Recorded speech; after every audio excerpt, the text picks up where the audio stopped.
All right. Good evening, everyone. We are so excited to bring the Anthony Oshinuga live on YouTube for, I think, the first time. This is exciting. How about you, Anthony? Is this exciting? Very excited. Yeah, I've never done a YouTube live streaming thing before, so let's see how it's going to go. I'm excited. All right. All right. Well, this is a really good opportunity for a public audience to get to know you just a little bit more. And it's sort of like a normal environment. You sort of have a lot going on back there. You don't have an airplane behind you. So curious to know sort of where you are. But before we get into that, for those that are tuning in live to your YouTube channel, I don't know, maybe some folks don't know all these things, great things about you, but you've been doing a lot of amazing things in this industry. You are not just an engineer. You are a stunt pilot. You're an aerobatic pilot. You're an author. You're an entrepreneur. You're an air race champion. You are an ambassador for STEM around the world. You're a huge influencer. Just amazing all around guy. You're just fun to be around. People just flock to you. You just have a good heart, good energy. So we just want to say thank you so much. Yes. Thank you. Yeah. That's one heck of an introduction. Jeez. Thank you. Wow. Well deserved. So I'm going to get off the screen here because I really want to make sure I turn this over to you, but I thought we could start off before we take questions. If questions come in from the audience, we'll take those here soon. But I want to start off and really give the audience an idea of how you got to this point. How you got to aviation? What's your journey? Been? So how's my journey been in aviation? Yes. How you got here? Well, basically, it all started when I was 5. You know, my dad, being an immigrant, came out from Nigeria, was born in Austin, Texas, took me to an airport when I was 5. And I had the opportunity to really watch airplanes fly overhead and land. And at 5 years old, I don't know if I was just impressionable or what, but I was definitely taken by surprise. And that pretty much really started my whole aviation career. That's what inspired me to be who I am today, an aviator. Awesome. So, I personally work with a lot of influencers and aerobatic performers, the air show circuit, different projects. But when I see you bring a lot of different things to the table.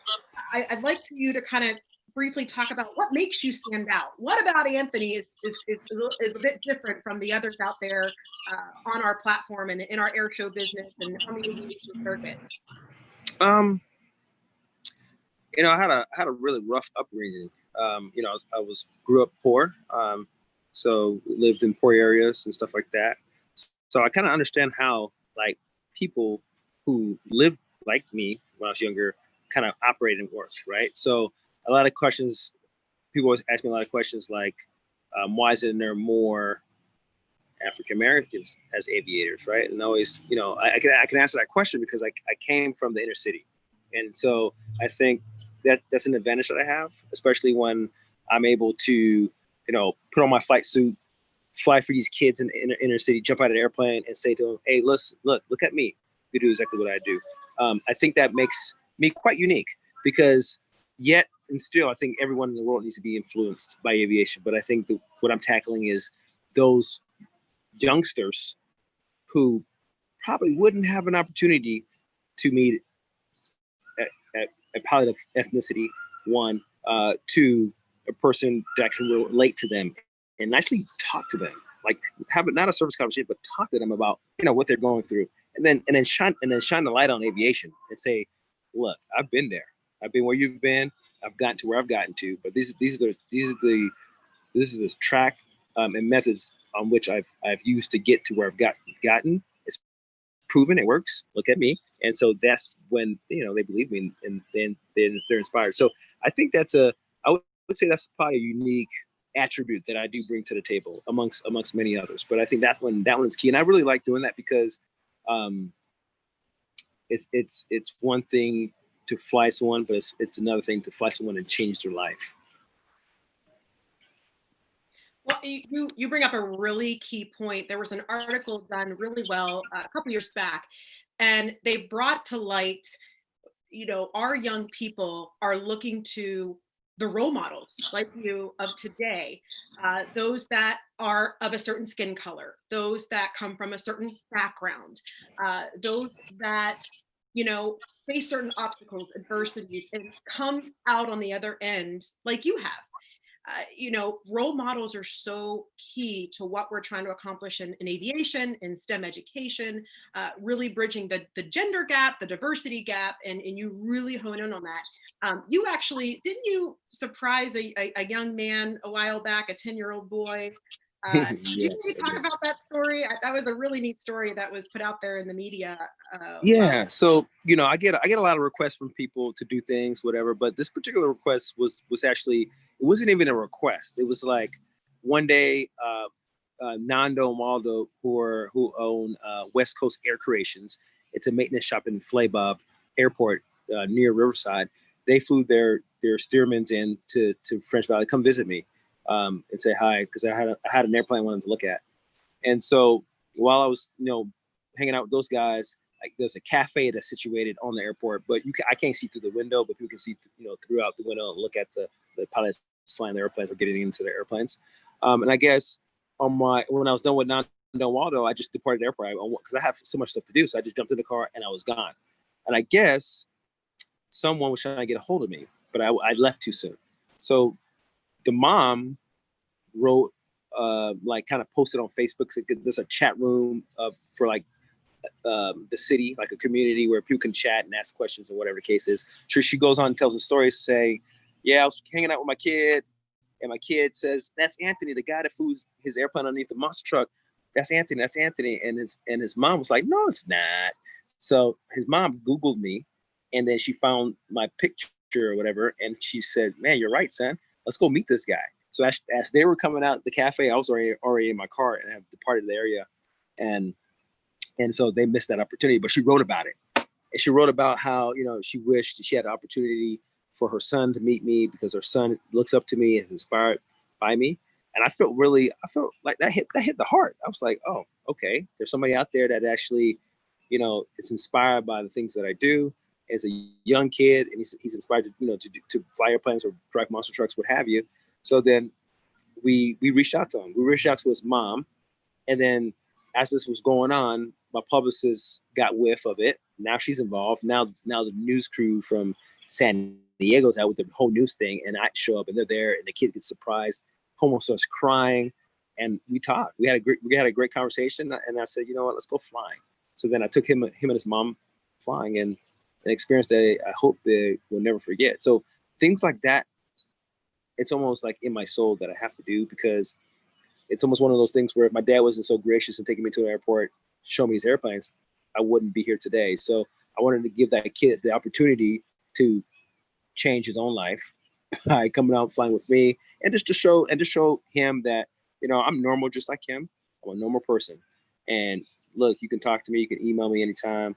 If you have questions about aviation, feel free to do so. But that happened in, like, I think last month, actually, real recent. That is such a cool story. I remember reading that, and I mean, I was extremely inspired, and appreciate you for, everybody goes the extra mile and the extra step to come back and to want Yeah, to spend that extra time, because we're, everybody, you're so busy, right? But you're different. You really take out the extra time. You carve out that opportunity to interact and spend time with young people, and that's definitely noticed. And yeah, yeah. I just think to add to that, I just feel like, I mean, we breathe the same air, we bleed the same blood. We're human beings, and I think that we should just be kind. And if you see somebody that you could inspire to do better or to change your life for the better, I think we should do that. I agree. It'd be nice if, we all spend a little bit more time waking up every morning and thinking, hey, whose life can we make better today? Or how can we change someone's life? It'd be great if we can collectively do that. And I think for the most part, that's what we're all trying to accomplish here, around our Yeah, industry. Let's yeah, unite, let's do good. Let's let's come together for a common goal.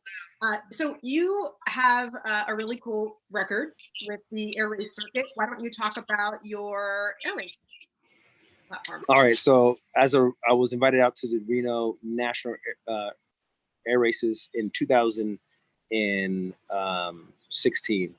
Actually, it was 16. It was the spring of 2016 for the qualification camp. I was invited to come race. So I had to go through the qualification camp. Nice little rigorous thing they put us through to make sure that we had the abilities to race in close proximity, low to the ground at those speeds. And I passed the qualification camp and then was invited out to the main race in September. Each race has a heat. You have 3 heats, and then you have the main race. So one of those heats, I placed first place. And when you place first place at Reno, during the heat, they put you on this like 1937 fire truck, the coolest thing ever, man. And they put you on with your team, and they take you down, honk the horn in front of the crowd, and all that good stuff. And it's really fun. So then did that, and then the final race came around, and I was able to finish second at the National Reno Air Races. So that made me one of the first African Americans to place in the biplane class, of course, at the National Reno Air Races. So I'm pretty happy about that, and that kind of propelled my career because that gave me confidence. Right, I'm coming in as a rookie, and one of the things that I'm lucky because my father taught me this is never get don't get too ahead of yourself, right? So I don't get overconfident because that can seriously have repercussions, especially when you fly an airplane low to the ground, right? You start getting cocky. But so I always kept that in check. And so I remember people would say to me, "Hey, no, Anthony, you're a rookie. That's luck. You did that's lucky. Do it again. Go do it again." So went 2017 and did it again. Got second place again. So that kind of solidified everything. Like I'm not here to play. It's game time. But yeah, the Reno Air Races, it's a definite. If you haven't been, you should definitely go. It's one of the best places on earth. I mean, you got Oshkosh, you got the Reno Air Races, and you got some other great circuits out there to go watch. That is awesome. I bet you felt so fulfilled when that took place for you. Congratulations. Thank you very much. Yeah, when you get handed that trophy, nothing like it. Nothing like it. You definitely look good with that trophy. I wear that trophy well. Trust me. I wear that trophy very well. So you've definitely been successful around all these various circuits, and with that, you've obviously caught the attention of some pretty prominent industry partnerships. Well, maybe Yes. why don't you talk about the last 4 years? You sort of been like the flying billboard for Epic Fuels, and you've done really well, and especially as what you're doing now with them with the Reach Tour. Why don't you maybe take that opportunity to talk about that?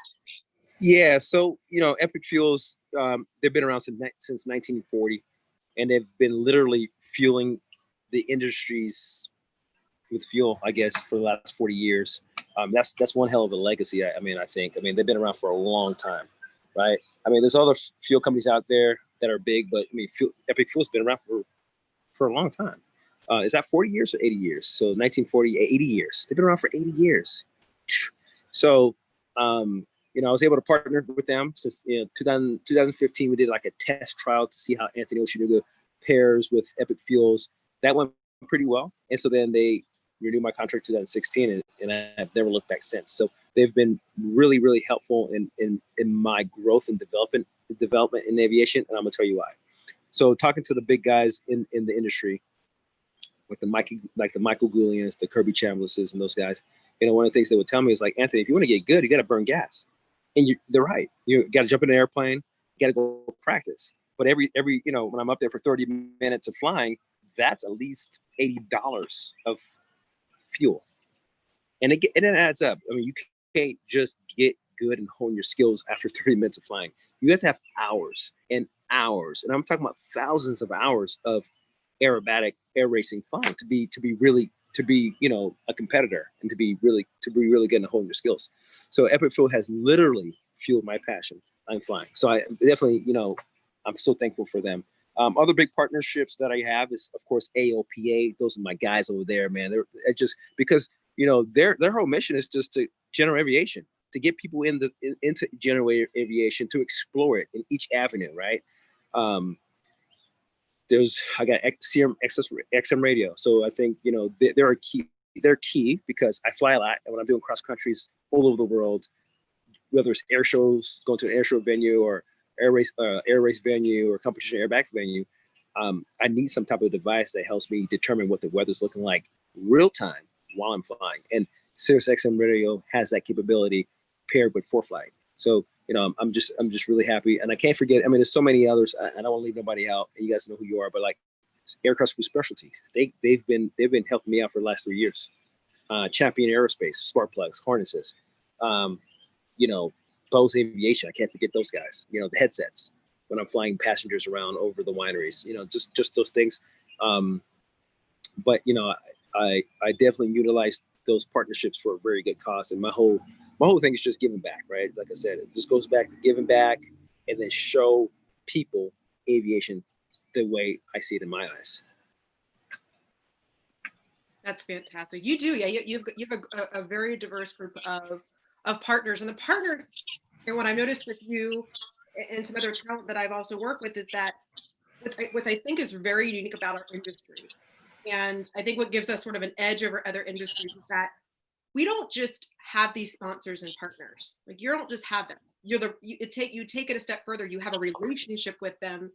There's so many different levels and layers of engagement, and that's why when I look at the word sponsorship, I'm like, okay, that's a word, but the actual true word is a partnership, because it's real, right? Yeah, no, I definitely agree with you. I think when I add to that, I think my success is when I meet people, it's not what can you give me, what can I do for you. That's how I talk to people.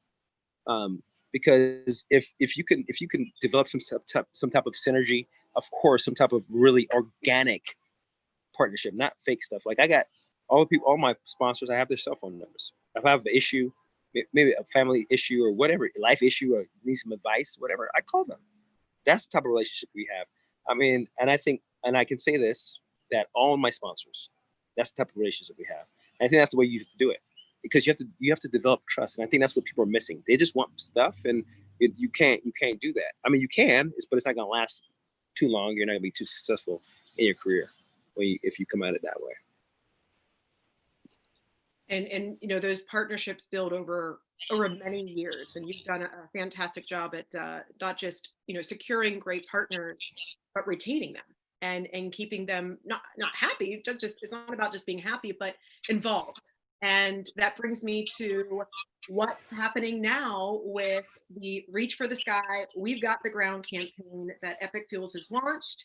And why don't you talk about how many days in you are? I mean, this is such a great day to really be doing this live broadcast, because our industry, is very young, but yet has such great traditions and a focus on how we unite for the greater good, but how we also unite during very challenging times. So here's a great way to celebrate National Aviation Day. Let's talk about the Reach Tour. Yeah, no. So definitely, Reach for the Sky. We've got the campaign. I think it's a very, I don't know. I feel really good inside doing this campaign. I mean, just the symbolism behind it, what it really means. And what it really means is, it's unfortunately 2020, COVID hit us pretty hard, right? So everybody's wearing masks, people are getting sick, people are unfortunately dying and whatnot. It's affected the aviation industry a bit, right? I mean, everyone. So what we're saying is, for those people who support us on the ground at each of these FBO selected locations, or even in the world, we thank you, because I mean, you're out there hustling and bustling, even though COVID's happening.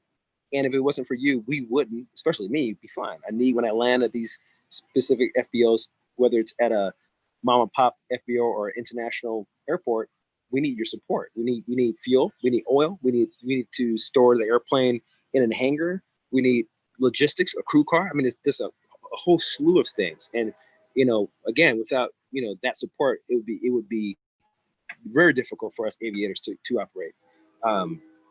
And then with that, with the campaign, we also, show them that we show them our appreciation, right?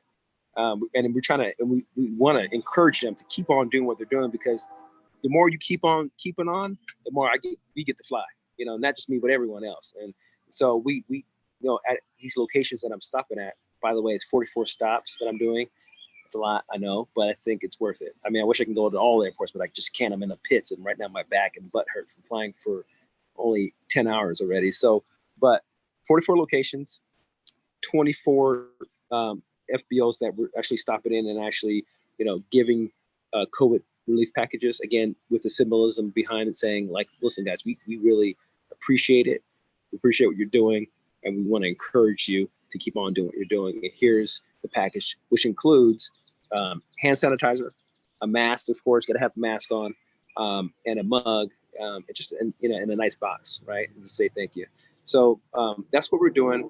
And I think it sheds light on Epic Fuels as well, because it's like they're the only fuel supplier that's actually operating like this during this time, right? During COVID, they're like, look, we're here.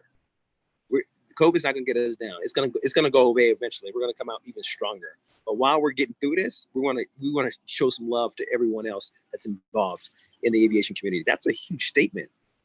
When they asked me to be a part of it, I'm like, 6,000 nautical miles. It's a lot, but yeah, I'm definitely game for that. And I mean, so far so good. I'm on the third day right now. I've already hit up several FBOs.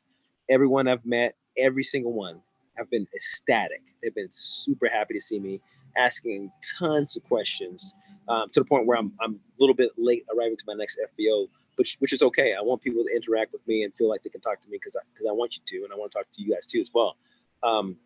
So that's going on there. No issues right now with the airplane. No major issues, like we're nothing down. Got some little bit minor stuff, but that's going to hold us up on anything. And that just comes along with, doing these long cross-country trips. You always might need a spare tire, a spare tail wheel, what have you. Couple quarts of oil, because you're burning a lot of oil on these long journeys and whatnot. Just things that pilots have to deal with when they're flying over thousands of miles around the nation. And kind of brings me to my next point I wanted to talk about, because I know people have asked this question on some of your social media posts and platforms. You're definitely no stranger to aircraft ownership and operations. Like, you, not just as you're an engineer, you're a pilot. You actually have the best of both worlds in a mindset when flying that aircraft, or when something may be an issue on the aircraft. But also, you are an entrepreneur, and you have an air tour business out in California. Could you maybe just briefly share what you do there? I didn't get that last part. Yeah, sure. What you do with the air tour business. Yeah, so basically, I have an air tour business located in Temecula, California. For those who don't know where Temecula is at, that's in Southern California, and there are pretty much two major wineries in California that people know about. You got Napa, which is in Northern California. Then you have Temecula Valley, which is in Southern California.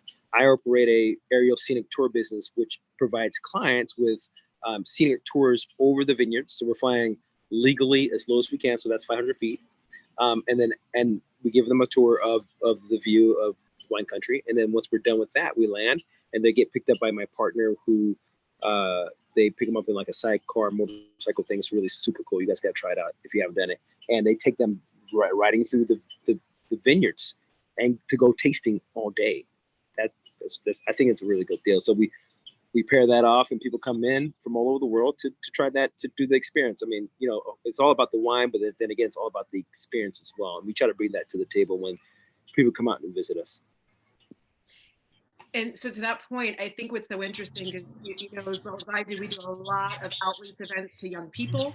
And a lot of young people think that when they hear aviation, they hear pilot or an engineer. They don't know that there are so many other creative and unique operations that you could do in this industry, like your operation, among so many other roles and career opportunities or degrees that you could work towards. So, sort of the last note I wanted to talk about here with you before we go to some questions is, as a global STEM outreach ambassador. I believe, you and I have talked a little bit about this, that you have some additional goals that you want to achieve yet, Mr. Overachiever.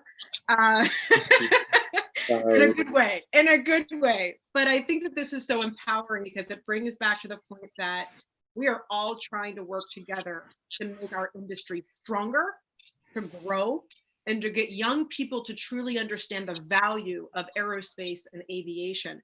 So maybe why don't you talk about some of your goals after this flight mission with Epic? So some of our goals that have to do with STEM, particularly, is I would love to really. And this is coming from my heart. I would love to really do like what I'm doing right now. Travel 6,000 miles, stopping at FBOs. But can I travel 6,000 miles and stop into like different locations and talk to high school students, maybe even college students, maybe even middle high? Is that what's called, middle high?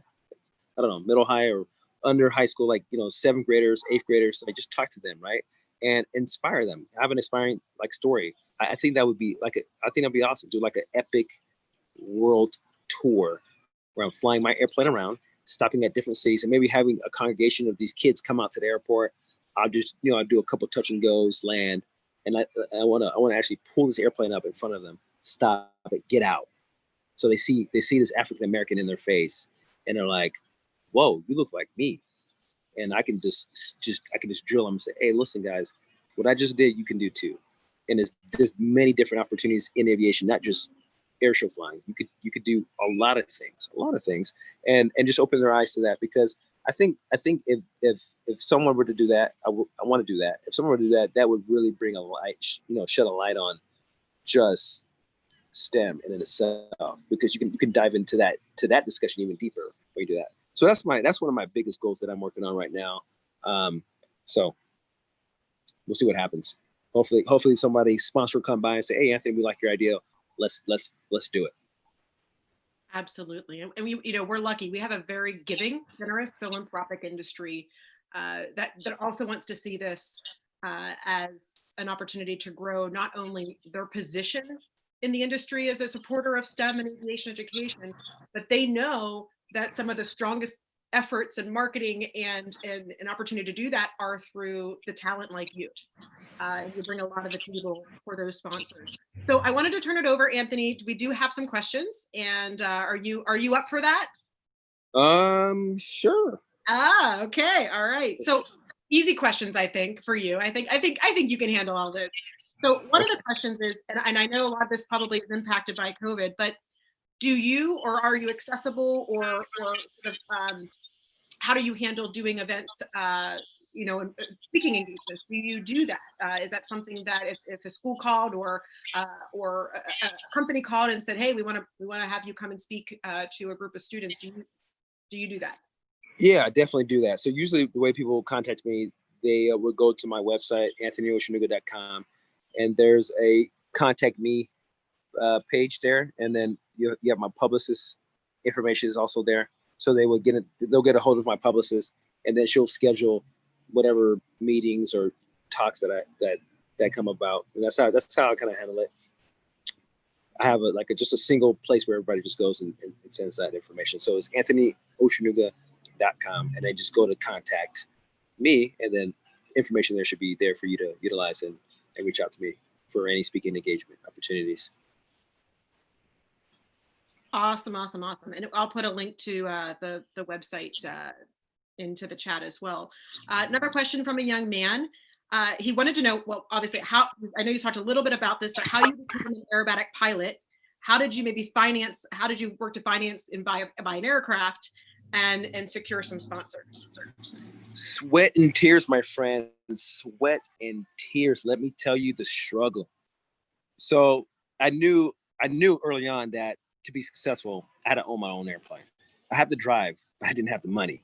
And renting these airplanes is extremely expensive. To rent like an aerobatic, let's say like a extra 300, they rent for like $350 an hour. Who has that type of money? So what I did is just I stopped going out with my friends to the bars. I stopped going to Las Vegas and go party with them those nights. I stopped just going out. I put down a spreadsheet of where exactly every single penny was going. and it was shocking how much money I was spending on just things that didn't really mean anything to me. That helped me change a lot. So at the end of the year, I had a lot of money saved up. So I saved up for like 2-3 years and had enough to put a significant down payment against a loan for an airplane that I purchased. And then I used the air tour business to pay off that loan for that airplane. And then I used the air tour business to keep accumulating money so that I can buy my other plane, which was my race plane. So it was just those steps that I take, right? So anyone can do it. I think everyone, if you're saying you can't, you're making excuses. You just got to figure out where your money's going, or figure out some, creative ideas on how to make more money, right? I mean, there's a lot of money out there. You just got to be creative on how to do it, especially if you're passionate about something. I'm sure you can figure it out. So I'm getting bitten by mosquitoes here. I'm outside in Texas, and they're loving this syrup. You're just too sweet. That's the problem. Something. They're tearing me apart. That's the sacrifice for inspiring our future aviators and aerospace. Anything for them. So I didn't know, Lindsay, I don't know if I answered that question. I don't know. I think I answered that question correctly for them. Okay, cool. No, that was great. It was great. And what you brought up a good point, and we try to teach our young people, is that you've got to learn to sacrifice some things if you want to go big. You're going to go big, go big or go home type of thing. But you got to learn to, you got to sacrifice some of your lifestyle, or got to give up a few things if you want the big picture. Yeah, absolutely. One last question, and I will take one more because I know that you have not eaten probably most of today. You've been starving all day long. starving. Yeah, so but I'm sacrificing. I know you are. So, but actually, it kind of works into this question that's come our way. How do you stay fit and healthy as an aerobatic performer, an air race pilot, an entrepreneur who has to fly, these tourists around? So how do you stay fit? What do you do? I do a lot. So I mean, of course I work out, but it's tricky because if I'm in a really good cardiovascular health wise, if I'm good in that department where my blood's just flowing up and down, that really is it's really not good for aerobatics or competition aerobatic or air shows, because when I'm pulling G's, if I pull really hard G's, the blood will leave my head and go down to the bottom of my feet, and that's how you can knock out. So to combat that, I only can run like maybe 2 or 3 times a week, like run a mile or so, just to keep at least my heart healthy. And then the rest of the week, it's like 6 days a week, it's like pumping iron, making muscle. Because what happens is the muscle contracts those parts of your body to keep the blood in your head as I'm pulling G's. So I had to figure that out, because I was going to these air shows and these guys were like a little overweight than me, but they're pulling like 8 G's. I'm like, how are you doing that without passing out, dude? But I had to do some research, and I found out that it's actually a combination of what you're eating, what you're doing in the gym. I mean, there's a whole array of things that you could do. But to answer that question, mainly it's just gym time, eating healthy. I'm vegan, so I turned vegan this year, January 1st. It's going good. I definitely see a performance increase, but I think at the end of this year, I'll probably do a reanalysis on my body to see, what am I getting enough nutrition, and where am I lacking, and if I can make those things up without eating meat. So it's just a daily monitoring thing that I do, right? I always kind of do, every time before I jump in an airplane, I always do like a self-analysis, like how do I really feel, mind, body, soul, like how am I feeling, like because all those things play a role in aviation, especially if you're going to be competing at a high level. No, that's fantastic. It's good to know, because doing what you do requires a lot of attention on the body, a lot of strain on the body too. So it's good to be mindful of what you're consuming on a daily basis. So that really ends our live broadcast, Anthony. But I want to turn it over to you. Do you have any final comments or thoughts you want to share with everyone before we end the live broadcast? Yeah. So a couple things, guys. If you're definitely interested in this mission, this campaign, Reach for the Sky, We've Got the Ground, definitely follow my page, Anthony Oshinuga. That's my handle for Twitter, Facebook, and Instagram. And then if you're interested in going on the Epic Fuels page, because they have a little bit more detail, there you can go on epicfuels.com/reach. and they'll have a whole bunch of information for you to check out. Other than that, guys, if you have a goal, just stick with it. Don't let anything get you down. When you have those days you want to quit, don't quit, because I've been there before, and I'm glad I didn't, because look, I'm here now, and I'm enjoying every second of it. So please stay tuned, and thanks guys for tuning in. Thank you, Anthony. And I went ahead and I put your website and the Epic Fuels Reach website in the live chat. This is a live broadcast recorded, so this will be available on your YouTube channel moving forward. So huge thank you, Anthony. Thanks for your time. And we're going to go ahead and end it here. All right, Lindsay. All right, see ya. Okay, thank you.